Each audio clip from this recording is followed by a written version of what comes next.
अफगान और तालिबान इस समय पूरी दुनिया की चिंता के विषय में है। लेकिन एक दूसरी चिंता पूरी दुनिया में इस बात के लिए भी सता रही है कि इस क्षेत्र का बामियान बामियान इस समय दुनिया की चर्चा में और चिंता में और चिंतन में इसलिए है कि बामियान ये अब से पहले 2001 में जब तालिबान का शासन अफगान पर आया था, तब बामियान का जो हश्र हुआ उस समय 2001 में उसे डायनामाइट लगाकर तोड़ने की कोशिश की गई थी। अब फिर तालिबान अफगान के सत्ता में बैठ चुके हैं और ऐसी स्थिति में बौद्ध जगत जो है वो बड़ी चिंता में है कि बामियान का क्या होगा। ये जो वैश्विक बौद्ध विरासत है, पूरे विश्व को उस प्राचीन संस्कृति से और उस संपन्न संस्कृति से, उस वैभव से जोड़ती है, उसका क्या होगा? क्या ये खत्म तो नहीं हो जाएगी? इस चिंता के साथ पूरा बौद्ध जगत इस समय सोच रहा है। हम आपको बामियान का थोड़ा सा इतिहास बता देते हैं कि बामियान वास्तव में क्या है। वैसे ये हिंदुकुश पर्वत और जो कोहे बाबा पर्वत जो है, मतलब इन दो पहाड़ियों के बीच में जो तराइयां हैं, उन तराइयों के बीच बामियान की जो मूर्तियां हैं ये बनी हुई है। और इन्हीं मूर्तियों में एक खास जो बात है वो ये है कि पूरी दुनिया में इतनी ऊंची मूर्तियां कहीं देखने को नहीं मिली। इतिहास में कई जगह इसका उल्लेख 180 फीट की ऊंची दिखती है ये मूर्ति, कई जगह ये 150 फीट की लिखी गई है। लेकिन अमूमन सामान्य तौर पर ये 150 से 180 फीट तक की मूर्तियां हैं। ये मूर्तियां वास्तव में इन पत्थरों को काटकर, जो बामियान के ये पत्थर हैं, इन पत्थरों को काटकर ये बनाई गई है। ये काबुल से लगभग 130 किलोमीटर की दूरी पे है और 8,500 फीट की ऊंचाई पर, यानी कि समुद्र तल से। तो समुद्र तल से 8,500 फीट की ऊंचाई पर बनी हुई ये जो बामियान की मूर्तियां हैं, बुद्ध मूर्तियां, इसकी जो कुछ खासियत है वो ये भी है कि लगभग इसके आसपास 1 मील तक हम बौद्ध गुफाएं देख सकते हैं, जिसमें लेणी बनी हुई है, जिसमें नक्काशी है, चित्रकारिता है, भिक्षुओं के लिए निवास है, चैत्य है, विहार है और इसके साथ बड़े सभा कक्ष भी है। ये भी कहा जाता है कि ये वही रास्ता है जिस रास्ते से जो प्राचीन व्यापार का जो रास्ता था, मतलब पूरे एशिया का जो व्यापार हुआ करता था, वो व्यापार इसी रास्ते से हुआ करता था और इसलिए वो एक ऐसा रुकने का केंद्र भी था। हम आपको याद दिला दें कि इस्लाम के जन्म से पहले, मतलब इस्लाम का जब से प्रादुर्भाव हुआ उससे पहले पूरा अफगान ये बौद्ध क्षेत्र हुआ करता था। 4वीं या 5वीं शताब्दी की बात है और तब से ये सारी शिल्पकला, मूर्तिकला, चित्रकला ये अफगान में विकसित हुई है। ह्वेनसांग जो कि प्रसिद्ध चीनी यात्री हैं, उनके यात्रा वर्णन में इस बात का उल्लेख मिलता है। 640 में गए थे वो, ईस्वी सन 640 में वे बामियान पहुंचे थे। उन्होंने लिखा है कि यहाँ एक बहुत ऊंची मूर्ति, जो लगभग उन्होंने जो लिखा है वो ये है कि लगभग 150 फीट ऊंची मूर्ति बुद्ध की जो खड़ी है।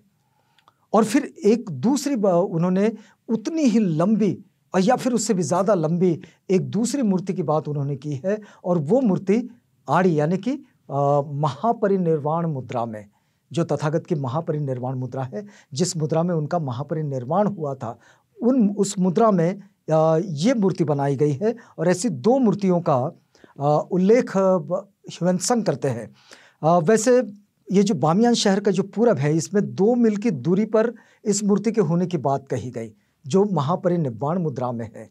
अभी तक वो मूर्ति तो नहीं मिली, उसके अवशेष भी ढूंढने की ये कोशिश चल रही है। बहुत सारे लोग इस पर संशोधन भी कर रहे हैं, रिसर्चर जो है। अभी तालिबान के आने के बाद अभी इस पर एक चिंता बौद्ध जगत और रिसर्चर कर रहा है कि अब आगे ये क्या होगा, क्या ये खत्म हो जाएगा। वैसे तालिबान की ओर से इस बार अभी तक कोई ऐसा ये नहीं आया है। वैसे एक वक्तव्य तो ये आया है कि बामियान की बौद्ध विरासत को संरक्षा प्रदान की जाएगी, ये तालिबान ने ज़रूर कहा है। लेकिन ये आगे आने वाले वक्त की बात है कि क्या होगा। बौद्ध जगत इस पर बड़ा सोच रहा है। हम अगर एनसाइक्लोपीडिया ऑफ इस्लाम देखें तो इसमें एक उल्लेख ये भी मिलता है, मतलब 2001 में तो हम देखते हैं कि तालिबान के सत्ता आने के बाद बामियान की मूर्तियों को डायनामाइट लगाकर तोड़ने की कोशिश की गई। लेकिन जब औरंगजेब का शासन था तब औरंगजेब ने इन्हें तोड़ने की कोशिश की और उन्होंने अपने एक सेनापति को यह आदेश दिया था कि जाकर उन मूर्तियों को तोड़ो। उस सेनापति ने बड़ी कोशिश की लेकिन वो तोड़ नहीं पाया। लेकिन थोड़ा सा विद्रूप हो गई वो मूर्तियां।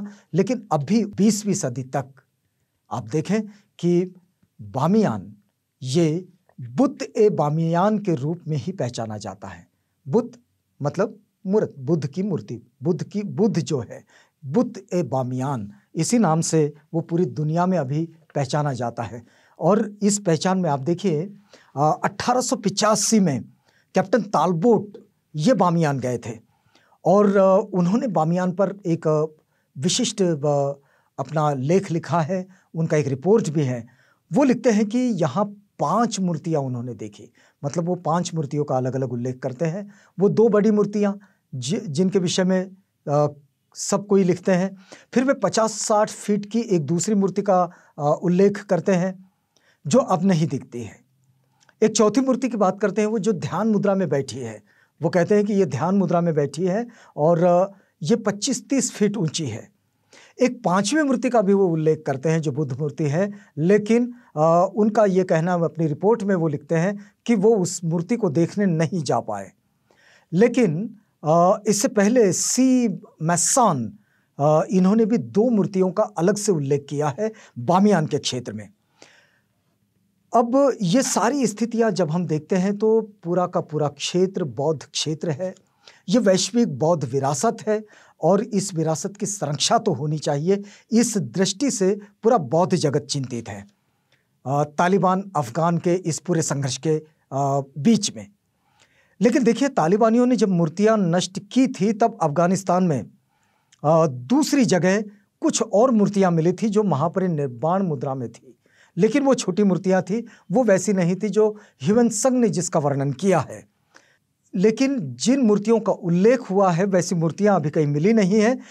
ऐसे में 180 फीट ऊंची जो बुद्ध मूर्ति का उल्लेख मिलता है, उसमें एक बात जरूर मिलती है कि उसमें कुछ शिलालेख भी मिले हैं और इन शिलालेखों को अभी तक पढ़ा नहीं गया है। ये जो शिलालेख है, इन शिलालेखों को अभी तक पढ़ा नहीं गया है।